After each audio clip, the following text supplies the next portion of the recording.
RCR presenta Hablemos de Educación, programa de orientación dirigido a la comunidad educativa del país, con la participación de especialistas del sector, quienes orientarán a jóvenes alumnos, padres de familia y docentes que se interconectarán mediante este canal de comunicación directa. En los próximos minutos, hablemos de educación. Bienvenidos queridos amigos a Hablemos de Educación, gracias a Red de Comunicación Regional. Y desde acá damos un saludo afectuoso a todas las radios que se conectan con nosotros, como es Radio Frecuencia en la región Cajamarca, en la provincia de Santa Cruz, Radio Onda Popular en todo el distrito de Cajamarca, que llega a todo Cajamarca, a toda la región de Cajamarca, los que están llegando en Chota, Cutervo, en Celendín, ¿sí? En Bambamarca. Muchas gracias por seguir con nosotros. En Chogur, Radio San Juan, en Cutervo, y en Chota, Radio Huánuco, en todo el distrito y en la provincia de Huánuco, Radio Estelar, en Lima, provincias, en Ollón, que cuenta con nosotros, Radio Municipal en Lima Provincia, también Ollón, Radio Frecuencia Alto Andina en Azángaro, en Melgar, y Radio Huánuco Digital, que llega a nosotros y llegamos a la región San Martín. Desde acá seguimos invitando a que más radios puedan sumarse a este programa, a esta iniciativa que ya tenemos un poco más de un año, gracias a RCR, y hoy, de acuerdo a la manera del trabajo remoto, también podemos tener una interacción con ustedes por medio de una plataforma y vía internet. Bien, hoy día vamos a tocar un tema interesante en el sector de educación. Vamos a tocar el tema docentes, el tema cómo los docentes han podido afrontar el tema de la pandemia, el tema de las clases en versión remota, los docentes universitarios, y para eso ya después de la pausa nos acompañará el gran César Bazán Saavedra, ¿no? Consultor en educación, experto en temas de mucha experiencia, César Bazán, y desde acá también un gran mentor que he tenido yo en mi carrera profesional, así que será un gusto compartir con él por la vasta experiencia que él tiene. Pero antes de entrar al tema de lleno, pues definitivamente el tema educativo, como siempre les dije, en medio de esta pandemia es importante, más no urgente, pero lo han puesto en materia, lo han puesto en agenda. Y curiosamente hay que hacer un análisis, si me permiten, este primer bloque que voy a tener con ustedes. Se ha mencionado, y políticamente, que el presidente del Perú, el señor Martín Vizcarra, ha mencionado que no le han dado la confianza al gabinete cateriano porque hay intereses en la reforma universitaria, de bajarse la reforma universitaria. Eso es lo que ha mencionado él. Ya tenemos nuevo gabinete y próximamente llegará al Congreso a esperar que reciban el voto de confianza. No ha habido cambio de ministro de Educación. Desde acá continúa el señor, y ya lo habíamos dicho desde aquí, que el señor Martín Benavides debería quedarse, porque en realidad no es que personifique a nadie, pero creo que el sector de educación necesitaba una continuidad que nos guste o no nos guste, es el gobierno y tiene la potestad de elegirlo. Más aún, este ministro tiene que elegir pronto al nuevo Consejo Nacional de Educación, en lo cual sí estamos de acuerdo y esperamos una verdadera renovación como corresponde, y realmente abrir este consejo a nuevas personas, y por qué no continuar con algunos valiosos cuadros que hay dentro de ese consejo. Pero analicemos rápidamente lo que dice nuestro querido presidente de la República, el tema de la reforma universitaria. Fíjense ustedes, voy a hacer rápidamente el análisis de cuáles fueron las bancadas y cómo votaron, y cuál es el meollo que hay detrás supuesto de la reforma universitaria. Acción Popular votó dividido, todos lo saben, y Acción Popular tiene un dirigente que probablemente sea presidente, candidato a la presidencia de la República, el señor Raúl Díez Canseco, dueño de la Universidad San Ignacio de Loyola. Dicha universidad ya está licenciada, tiene operaciones en otros países, en Miami, en Paraguay, tienen operaciones en otros lugares. Y es una universidad limeña, es cierto, pero con un target socioeconómico medio alto. La verdad, el tema del licenciamiento lo pasaron sin mayor problema. Yo no sé qué interés pueda tener. La verdad que ahí no veo, creo que hay mucho susto más que otra cosa.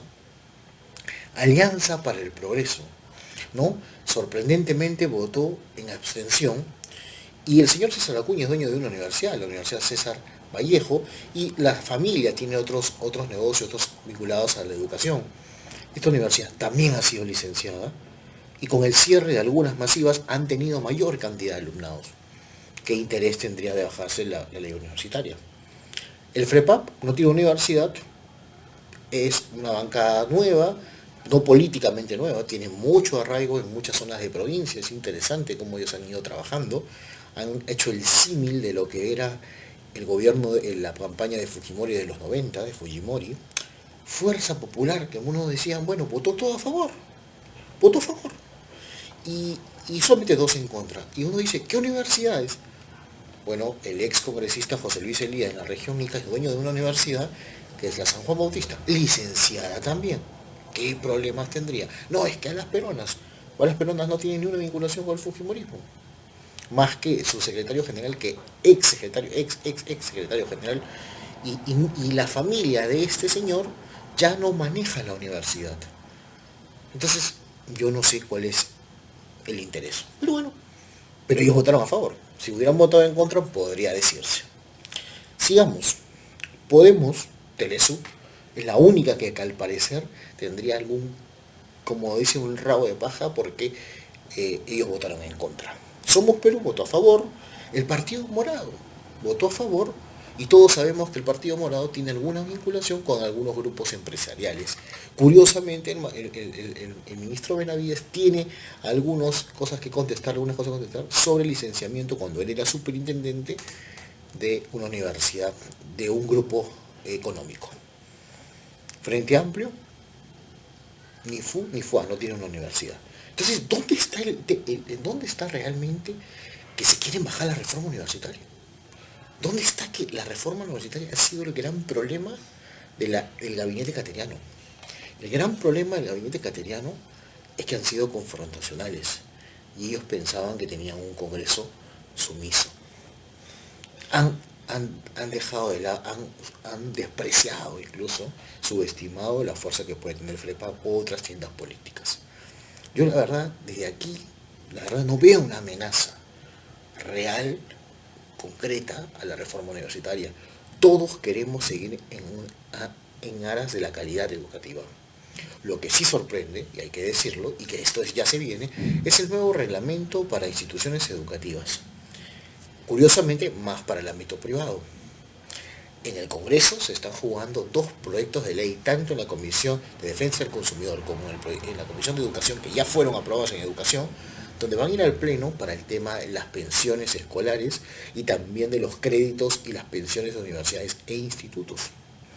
Esto es realmente lo que hay que poner en agenda y esto es a medir si esto realmente favorece o va a traer problemas muy graves a las instituciones privadas que ofertan libremente y algunos optan por este servicio. Mucho cuidado, mucho cuidado, mucho cuidado con atacar un sector de la educación y después cuando estas empresas se vayan del sector o quiebren, no va a haber población, no va a haber cobertura en el ámbito público.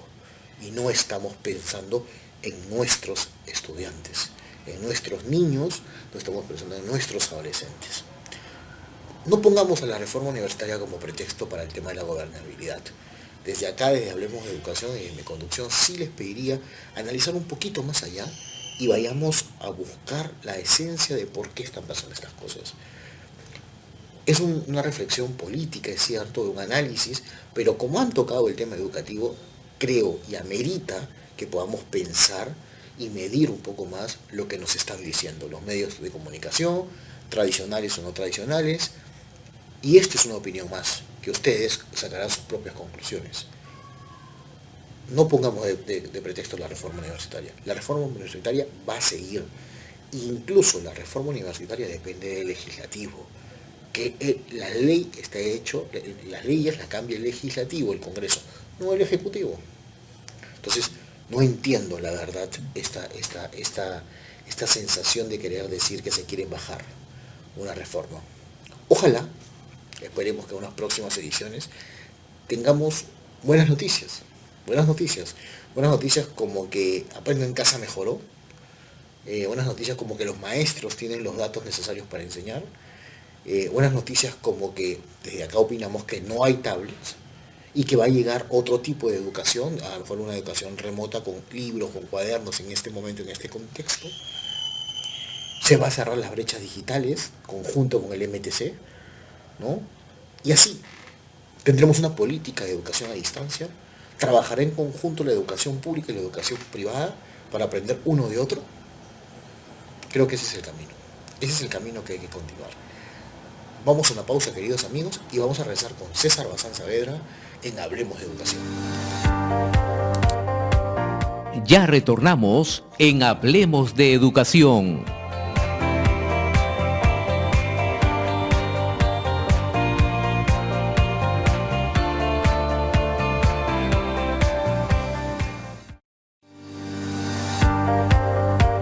Sigamos escuchando Hablemos de Educación con el licenciado Gustavo Nakamura. Regresamos, queridos amigos, a Hablemos de Educación, gracias a Red de Comunicación Regional. Y bueno, como ya les decía antes de la pausa, esperábamos a un gran maestro.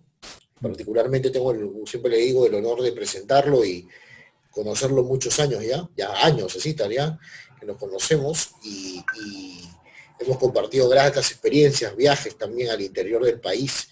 Curiosamente te van a escuchar en zonas donde hemos estado, como es en la región de Puno, en la región de Cajamarca, donde hemos estado también en algún momento trabajando.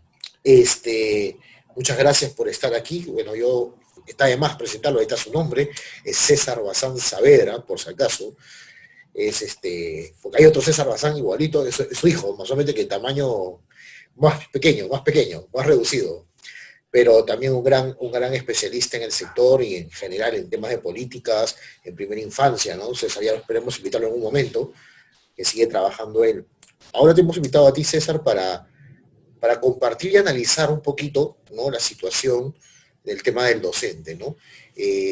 Casi todos han y yo te decía antes de salir al aire, te decía, entre paréntesis, te decía, al parecer la educación le hemos agarrado de piñata, ¿no? Lamentablemente es duro, pero el sector de educación siempre es la piñata de la discordia o que todo el mundo le da golpes, ¿no? Y a quien afectamos es al niño, al adolescente y al maestro. En este contexto convulsionado, ¿tú cómo analizas la situación del docente en este primer momento? O sea, el docente tanto de colegios, pero también tú has sido docente, tú eres docente universitario, y vamos, tú no eres millennial ni centennial, ¿no? Entonces, y has tenido que adaptarte también a enseñar de esta forma, ¿no? También tu propia experiencia nos puedes contar. Muchas gracias por estar con nosotros. Querido Gustavo, muchísimas gracias por la gentil invitación. Me es muy grato saludar a los colegas, sobre todo de las áreas rurales, ¿no? Con quienes hemos compartido, ¿no? Yo recuerdo también en Puno, en Cusco, en Junín, ¿no?, en Piura, ¿no?, y en Cajamarca, en la tierra de mis ancestros, ¿no? Así que me siento muy feliz de compartir estos momentos contigo, ¿no? El maestro es la reserva moral que tiene este país. Pudiendo por capacidad intelectual realizar cualquier otra actividad, decide ser educador, con todas las consecuencias que tiene eso consigo. O sea, trabajar en 2, 3 sitios, tener un ingreso básico, ¿no? Sin embargo, entrega su vida. Es un maestro de vocación, de pasión, de misión y de trascendencia. Entonces, mis respetos. Son los maestros en todo el país y sobre todo los maestros rurales, verdaderos héroes anónimos de la patria. Hoy que se habla mucho y con justicia de los médicos, del personal sanitario, yo quiero también rendir mi homenaje a todos y cada uno de los maestros. porque son verdaderos ejemplos, ¿no? A pesar de las enormes dificultades que hay, ellos tienen capacidad para reinventarse, ¿no? Y asumir un nuevo rol en esta época. A mí me ha tocado, por suerte, reinventarme también en estas circunstancias de pandemia. Entonces, he recibido el apoyo, por supuesto, de la universidad. Sin embargo, he tenido que contratar a un profesor particular porque iban muy veloces los jóvenes y captaban rápidamente las cosas que tenían que hacer. Y yo voy a mi propio ritmo, que es algo que aprendimos siendo maestros, también respetar los ritmos personales. Entonces, yo creo que esta es una situación inédita para toda esta generación. Hace 100 años hubo, pero no estábamos tan integrados, tan globalizados. Entonces sí hubo un gran problema, fallecieron 50 millones de europeos, ¿no? Entonces sí es una cosa muy seria. Acá hubo repercusiones, pero no como esta, pues. Esta tiene, digamos, nos tiene cogidos, pues, en angustias, en temores, ¿no? Pero, mira, yo creo, como la filosofía oriental, que toda crisis es un problema y una posibilidad. Si yo lo veo como problema nomás, me deprimo. Si lo veo como una posibilidad de acelerar los cambios en la educación nacional, yo creo que este es el momento. Porque tenemos que asumir nuevos roles, nuevos compromisos y enfrentarnos a una situación que ya hace muchos años los alumnos nos colocan apodos, chapas, ¿no? Uno de los tantos que he acumulado en mis 55 años de profesor, me decían tercer milenio, porque apenas salió el libro La tercera ola de Alwyn Toffler, comencé a divulgarlo y a decirle, oye, ustedes van a vivir una situación que es distinta, van a trabajar desde su casa, un montón de cosas que hoy día, ¿no? Y algo que decía Alwyn Toffler también, en poco tiempo van a haber muchísimos cambios. Hoy nos llegó. Hace unos años, Edgar Morin, el gran filósofo, decía a través del pensamiento complejo que esta sociedad, estos tiempos nuevos van a ser volátiles, inciertos, complejos y ambiguos. Y esto ha llegado.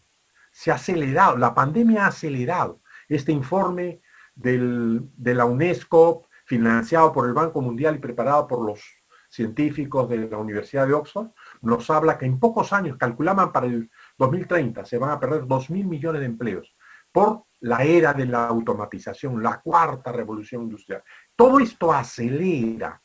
Entonces, oye, manos a la obra.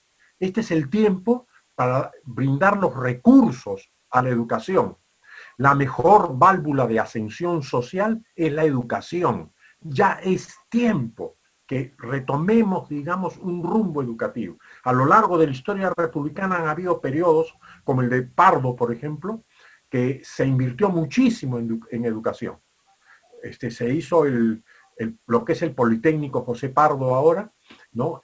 Cuando llegaron los salesianos también, lo primero que hicieron en la Escuela de Artes y Oficios, y después otros institutos que en este momento no recuerdo. Pero vamos a que ahora es necesario, imprescindible, ¿no? Yo recuerdo hace poco más de 50 años la educación estatal, oye, era de primera calidad, profesores de primera categoría, profesores entregados, docentes universitarios, de los colegios se ingresaba a la universidad a la primera, ¿no? Y en tiempos difíciles, donde habían 2 o 3 universidades, no había más. Entonces, estamos hablando que en los colegios estatales habían todas las actividades, yo recuerdo fotografía, teatro, ajedrez, una serie de cosas, ¿no? Laboratorios científicos. Esta es la época para que nosotros, a través de la educación, privilegiemos la enseñanza de la ciencia. Los héroes de esta época deben ser los científicos, ¿no? El artículo 14 de la Constitución del Estado establece que los medios de comunicación social deben servir a los intereses de la educación. Vemos rápidamente un cambio de canales y vemos que hay programas pues realmente paupérrimos, ¿no? Que no contribuyen y más bien son deleznables, ¿no? Tendríamos que aprovechar todos estos recursos.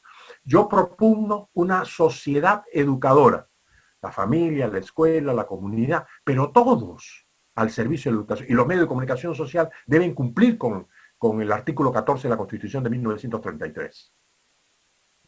Interesante, necesita tu análisis que haces, ¿no?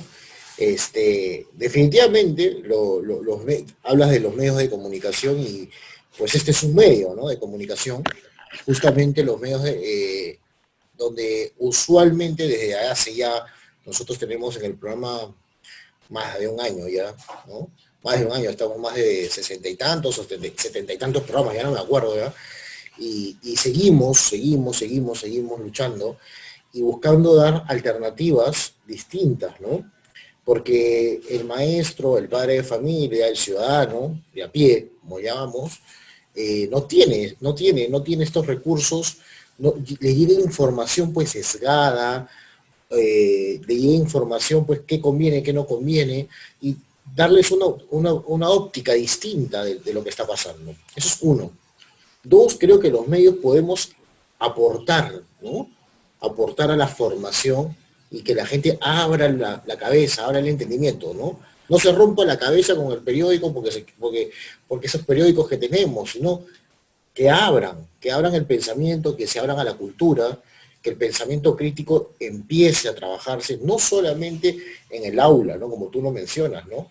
Los medios tenemos una gran responsabilidad, y más aún si somos educadores y estamos en medios, si no educamos por medio de esto, por este medio que nos ha dado en este momento, pues estaríamos cometiendo un error garrafal, ¿no? Totalmente.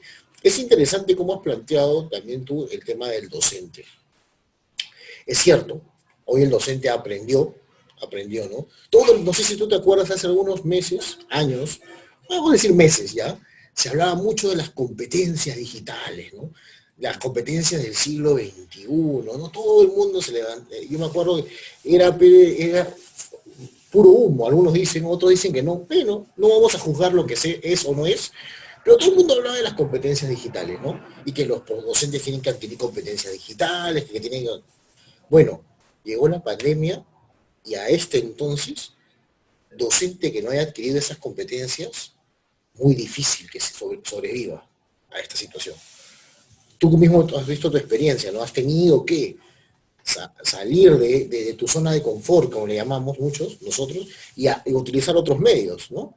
En este momento podríamos estar en la cabina, pero por un tema de sanidad estamos acá, tú estás en tu casa, yo estoy en casa, y estamos haciendo igual el programa porque el teletrabajo ya llegó, la educación a distancia también, online.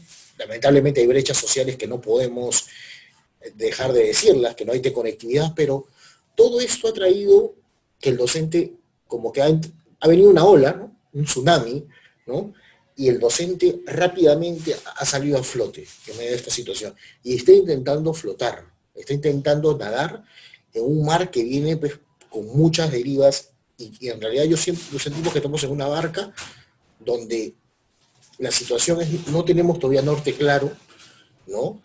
Uno de esos nortes puede ser la vacuna, ¿no? No necesariamente. Estamos cambiando un tipo de sociedad totalmente distinta. La educación está cambiando, también es cierto. Los paradigmas se están rompiendo en la educación. ¿Tú cómo ves esta transformación en el docente? ¿Cómo esto tiene, tú eres docente universitario, ¿eh? ¿Cómo esto y formas maestras o maestros, cómo los maestros, nuevas generaciones tienen que ser formadas de acuerdo a este contexto que estamos viviendo? Mira, somos educadores, yo he tenido el privilegio a lo largo de toda esta trayectoria, ¿no?, de enseñar primaria, secundaria, posgrado y ahora pregrado, ¿no? Y yo creo que periódicamente tenemos que asumir nuevos roles, nuevos compromisos. Es una carrera para estudiar todo el tiempo, ¿no? Hoy nos sorprende en un tiempo histórico, ¿no? Porque, mira, yo creo que es una oportunidad también para aprender sobre la realidad nacional, ¿no? ¿Cómo es posible que en nuestro país muchísimos compatriotas no tengan ni acceso ni al agua ni al desagüe. Eso no puede ser, ¿no? Que tengan un acceso a una salud, a un servicio de salud precario, a una escuela también sumamente precaria, ¿no? Entonces, si no fuera por el profesor que le da vida, que está comprometido, etcétera, sería muy complicado. Yo creo que en un país donde hay tanta corrupción, tenemos ahora tanto la familia como la escuela que trabajar para hacer un discernimiento. Tú hablabas de juicio crítico, pensamiento crítico. Yo creo que tenemos que calcular a cuánto asciende la suma de la corrupción y preguntarnos cuántas camas UCI tendríamos si esto se hubiera invertido. Cuántas carreteras, cuántas escuelas, cuántos hospitales. O sea, allí hay un punto que es importante, ¿cierto? Que tenemos que, Quirós, que estudió, investigó y produjo el libro sobre la historia de la corrupción, es un reflejo de a lo largo de la historia del virreinato a la fecha, ¿no? Entonces, yo creo que eso hay que detenerlo. Esa mediocridad roba, pero hace obra, tenemos que rechazarlo. Tú hablabas de capacidades, habilidades. Yo creo que los maestros estamos moralmente obligados a transmitir, a fomentar la capacidad de indignación. Debe indignarnos esto, porque no podemos nosotros continuar, digamos, en un país ahí, así, ¿no? Con tanta escasez de un lado y cómo esta gente se ríe en nuestra cara. No puede ser, ¿no? Entonces, realidad nacional, relaciones al interior de la familia, cómo acabar con el machismo, con el feminicidio, cómo generar una comunicación no violenta, como nos habla Marshall, ¿no? Y yo creo que este es el tiempo para trabajar en un nuevo pacto, ¿no? Que a través del diálogo en la familia, en la escuela, nos lleve al macro a poder dialogar. Los que figuran en la televisión, ¿no? Los que salen todos los días en la televisión, dan una muy pobre imagen de lo que es el diálogo y lo que es deponer las ambiciones, los apetitos personales. No se pone al país por encima de las divisiones. Y curioso, ¿no? Porque el lema de nuestro país es firme y feliz por la unión. Entonces, estamos de espaldas a lo que nos envían, digamos, los padres de la patria, ¿no? Como Hipólito Unanue y José Faustino Sánchez Carrión. Ojo, que eran de un nivel elevado en formación. Hipólito Unanue fundó lo que conocemos la Escuela de Medicina de San Fernando, en la Universidad Nacional Mayor de San Marcos, y era miembro de la Sociedad Científica de la Gran Bretaña, o sea, de un nivel universal, ¿no? Entonces, estos señores que pudieron trabajar en tiempos tan difíciles, ¿no? Tendrían que ser divulgados, ¿no? Para saber que ha habido gente a lo largo de la historia que ha procedido correctamente pensando en los demás. Este es un país inmenso, ¿no? Está entre los 20, 25 países más grandes del mundo y con una riqueza extraordinaria. Pero tenemos que trabajar en la educación. Tenemos que educar pensando, digamos, que es la educación lo que nos da, digamos, el futuro para construir un país, ¿no? Paulo Freire había notado yo una frase: la educación no cambia el mundo, cambia a las personas que van a cambiar el mundo. Y yo creo que allí está el punto, ¿no? En la formación de cuadros científicos, en la escuela debiera fomentarse los grupos de conciencia. Entre los padres de familia hay técnicos, hay profesionales de salud, de ciencias, físicos, biólogos, ¿no? Abogados dedicados a la ecología, etcétera, porque tenemos que salvar el planeta. El asesinar el planeta es un suicidio colectivo a la vez, ¿no? Entonces, tenemos que reformular muchas cosas. Estamos muy preocupados y yo no dudo que tenga importancia, ¿no?, con cumplir con el currículum, ¿no?, que se supone es de consenso. Pero hay un currículum que lo pone la vida. Y en este momento el currículum nos está exigiendo capacidad de diálogo, capacidad de aunar esfuerzos. Nos está centrando en cuestiones fundamentales. Los padres, los maestros habíamos dicho, no tenemos tiempo para dedicarnos a nuestros hijos. Hoy día los tenemos en casa. Compartimos un montón de espacio, de tiempo. Oye, trabajar sobre la memoria familiar. ¿De dónde viene mi padre? ¿De dónde desciende mi madre? Y conocer esos pueblos. Eso es una pedagogía intergeneracional de la que no se habla. Y hoy día tenemos a los padres, a los abuelos, de repente una llamada, de repente acercarnos a visitarlos y de lejos compartir o grabarlos, ¿no?, y dejar testimonios de un tiempo que se va, pero no debe ser borrado de la memoria, ¿no?, porque somos un pueblo sumamente creativo, artístico, ¿no?, productivo. Entonces, recoger la sabiduría popular. Adelante. Sí, la verdad que es interesante todo lo que estás mencionando, pero me sorprende, hay un concepto que acabas de decir que quisiera que ahondemos, ¿eh? Yo justo estaba leyendo un texto hace unos días, siempre salpico por varios textos y voy leyendo por partes, ¿no? Y tiene que ver con un tema de ética. Y lo que está pasando en el sector, no solamente de educación, sino a nivel mundial, la capacidad que tú has dicho de indignación, ¿no? La indignación es interesante porque la indignación es consecuencia, ¿no? Yo creo, esto es una opinión, a ver tú qué opinas, ¿no?, sobre ello, pero que es consecuencia de que hay una necesidad no satisfecha. Entonces, tú como ser humano tienes diversas necesidades, perfecto, ¿no?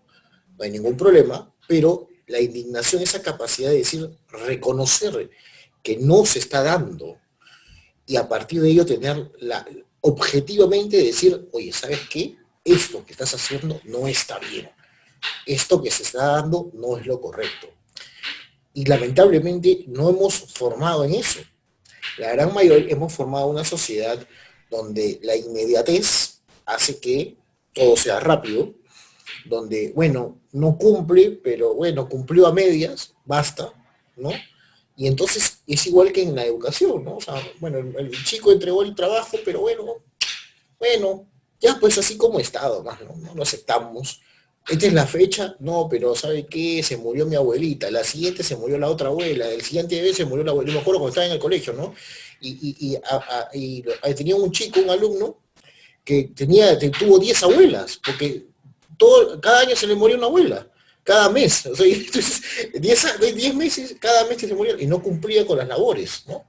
Entonces, también estamos por ese lado, o sea, no sabemos, la capacidad de indignación me parece bien interesante lo que tú planteas, a mí me llama sumamente la atención, creo que, y la indignación no tiene que ver necesariamente con que salgamos a las calles, ya tomemos las calles y incendiar las llantas, ¿no?, como antiguamente se hacía, o esto, eso no tiene que ver con la capacidad de indignación, creo yo, ¿no?, que te estás refiriendo.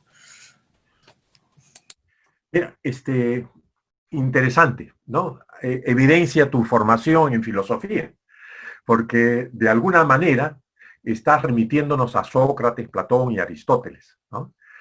Justamente Aristóteles, en Moral a Nicómaco, ese libro que le dedica a su hijo y a todos los jóvenes, ¿no?, habla sobre teoría de la justicia, teoría de la amistad y cómo debemos comportarnos, ¿no? Después de ahí, en la filosofía católica sigue Santo Tomás, recogiendo a Aristóteles, como tú bien sabes. Y yo creo que hay una formación, ¿no?, que debemos sentirnos orgullosos.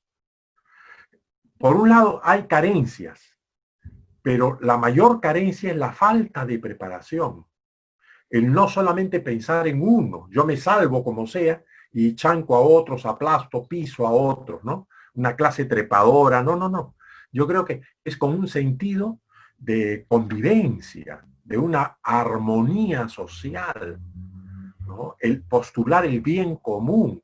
Entonces, esto es desde la casa. la escuela a través de los maestros refuerzan los valores que hay en casa. Y si hubiera carencia de esto en la casa, que lo hay, ¿no? Tenemos que trabajar con los padres de familia, tener una agenda común, desarrollar. Tú has dicho la capacidad de indignación. Yo he estudiado este tema de las huelgas magisteriales, que pueden ser muy justas, pero que han ido en contra de la formación, de la educación de los hijos del pueblo. Porque en la mayoría de la clase que media alta para arriba, pueden pagar un colegio particular, pero el estatal no. Entonces, del año 60 a la fecha, estamos hablando de 60 años, ¿no? De 60 años. Si tú sumas las huelgas, entonces vas a ver que hay un bache de años en la formación de la clase popular, digamos, que es el sostén de todo el país, es la base de la pirámide. Entonces, sí, pues, tenemos que repensar. Y cuando hablaba de capacidad de indignación, lógicamente no estoy por tirar piedras, por incendiar, por llantas, quemar llantas, porque eso afecta a nuestro planeta, ¿no? Lo que estoy diciendo es, ¿qué pasaría si nosotros trabajamos con los padres de familia y en la docencia la hacemos tan bien, trabajamos, como decía don Bosco, una educación desde el corazón, una pedagogía de la ternura, nos acercamos a nuestros alumnos y ellos en retribución tienen la gratitud que sí hay en la cultura oriental hacia sus senseis, hacia sus maestros. Entonces, nosotros podríamos salir, nos vemos, por decirte así, no estoy convocando a nadie por si acaso, pero nos vemos en la Plaza San Martín, ¿no? Al costado del Club Nacional, ¿no? Y marchamos con el padre de familia tomado del otro hombro y del otro del exalumno. Y en lugar de hacer huelga, trabajamos más. Salimos los sábados o domingos cada 15 días y damos una charla en el gran patio de las escuelas sobre economía, sobre el futuro del país, sobre el bicentenario, sobre la corrupción, sobre el machismo, sobre el feminicidio, sobre la realidad nacional. Hoy nos convertimos en los mayores subversivos, pero para bien del país, no para intereses propios. Entonces, es otra mirada, ¿no? Si queremos innovar, tenemos que echarle otra mirada a las cosas que hacemos siempre, ¿no? Y yo creo que por ahí va, ¿no? En ese sentido. Totalmente, necesita la mirada de la innovación, un mensaje triado que hemos escuchado, ¿no? Piensa fuera de la caja, dicen algunos, ¿no? Y yo la pregunta que le digo, ¿de qué caja estás hablando? O sea, cuando dices pensar fuera de la caja, ok, pero ¿cuál es la caja en la cual tú estás moviendo? ¿Y cuál es tu cuadrante? Importante. Es importante antes de entrar en un proceso de diálogo, porque la gente dice, bueno, pensemos fuera de la caja, innovar quiere decir pues que los chicos salgan al parque y se tiren al pasto y ahí hagan, dibujen, que no haya reglas, que se miren a los espejos, hay tendencias sobre eso. Está bien, es una tendencia y experimenten, pero tiene que haber un mínimo en lo cual nos ponemos de acuerdo. Y esa es la caja. ¿Y cuál es ese cuadrante? En que tú y yo somos iguales, en que hay un cuadrante mínimo al cual hay que discutir y poner en agenda. Si no, va a ser una discusión al vacío, porque no es lo mismo lo que yo tengo en la cabeza con lo que tiene, en este caso, César, ¿no? O cualquiera persona que nos escucha. Creo que eso nos ha faltado, entender al otro en su dimensión total, entenderlo, no teóricamente, ¿eh? Yo puedo decir que es alma, cuerpo, espíritu, ya si quieres filósofo, te conviertes, escribes un gran libro, ¿no? Si quieres escribir sobre todo, pero eso no estás entendiendo, esa es la teoría. Pasar de la teoría a la práctica causa dolor. ¿Sabes por qué? Porque causa dolor porque tienes que volver sales de ti mismo, para entrar en ti mismo después.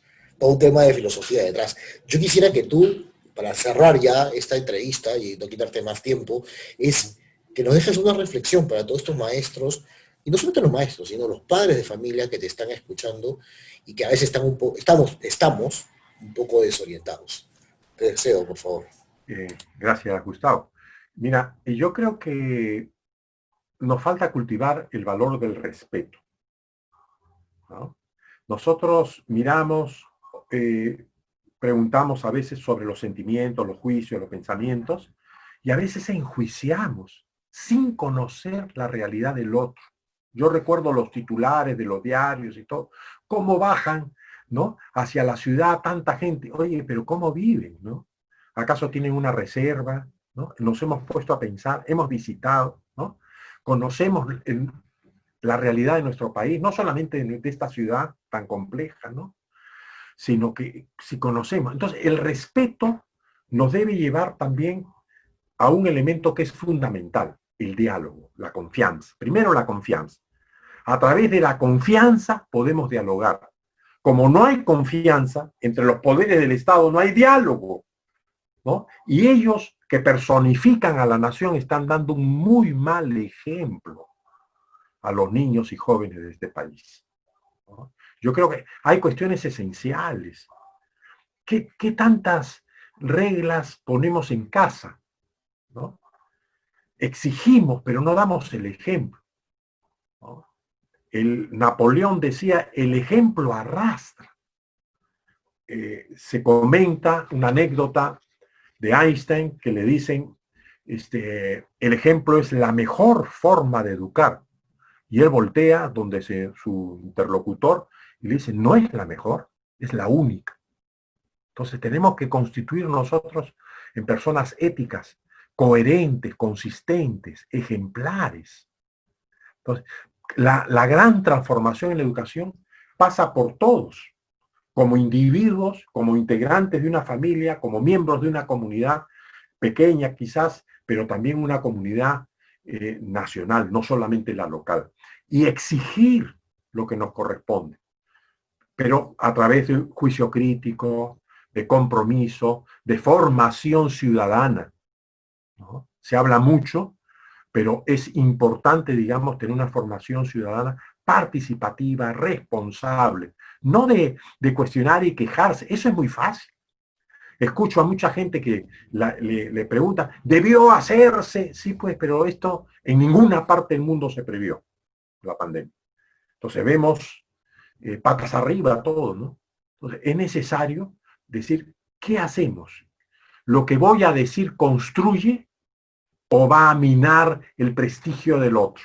Que no nos importa mucho, dicho sea de paso, ¿no?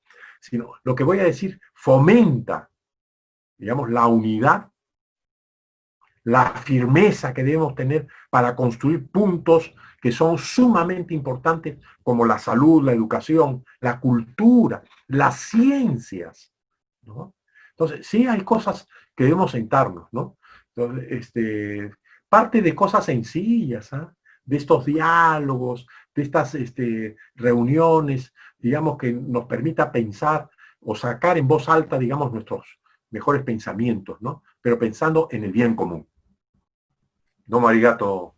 Muchas gracias, Cecita, por tu intervención, tus palabras. Y solamente rescato de la simplicidad, ¿no?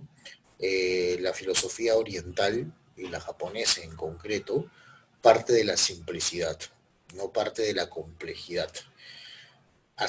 Lo complejo hay que hacerlo simple, ¿no? Sí. Esa es la clave del éxito.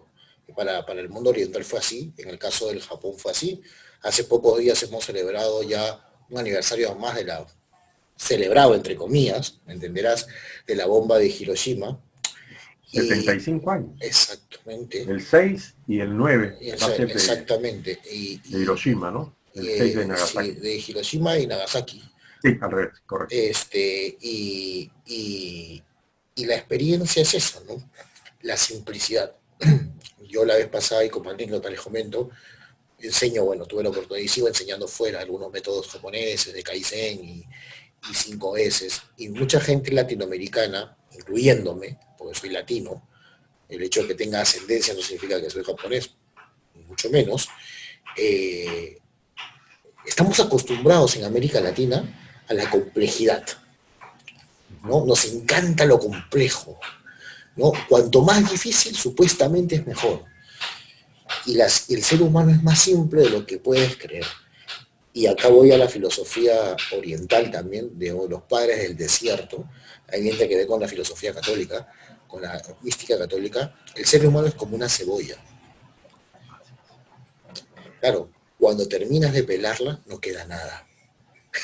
Cuando te descubres que eres eso, ahí has empezado el primer peldaño, decían los padres del desierto, ¿no? Interesante, ¿no? Interesante reflexión porque es como para pensar en la situación que estamos viviendo y también agradecer a los docentes por todo lo que vienen haciendo.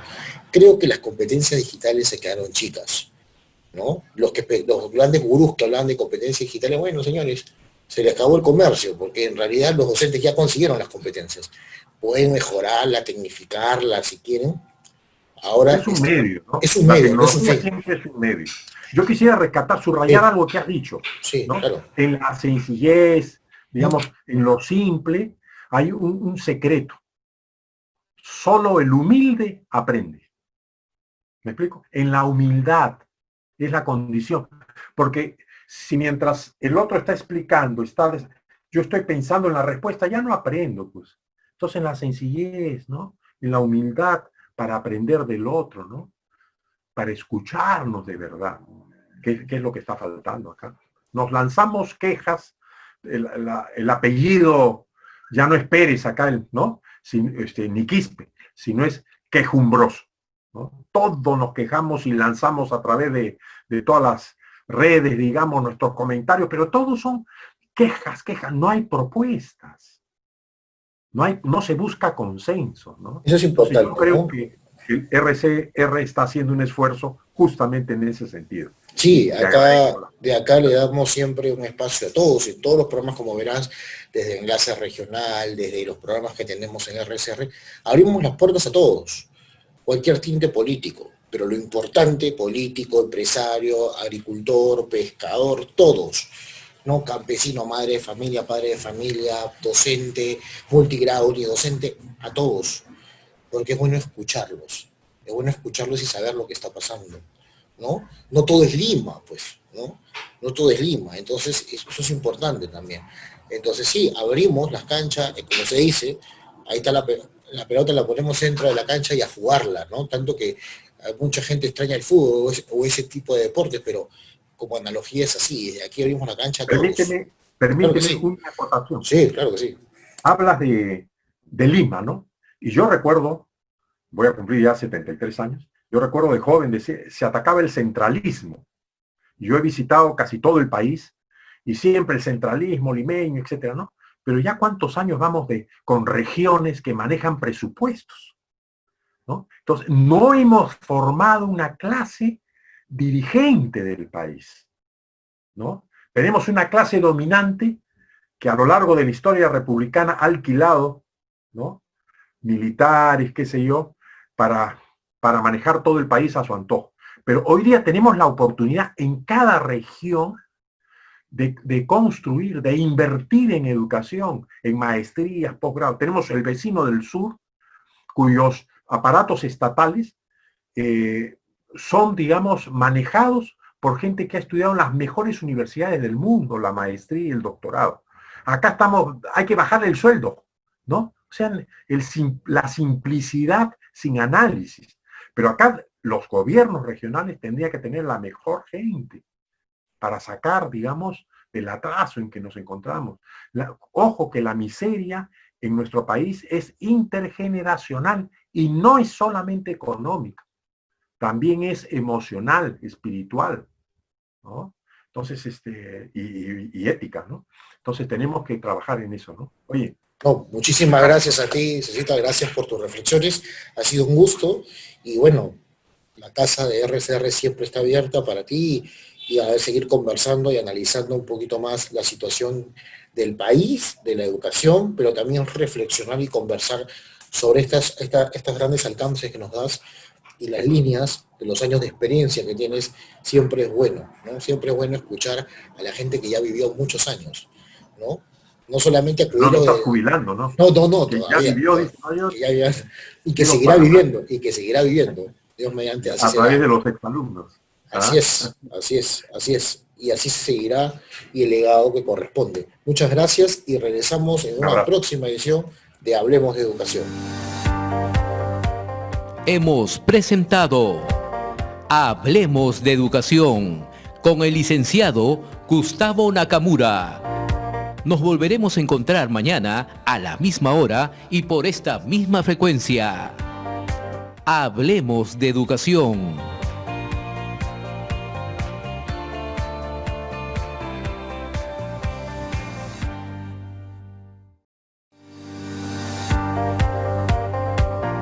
Ya retornamos en Hablemos de Educación.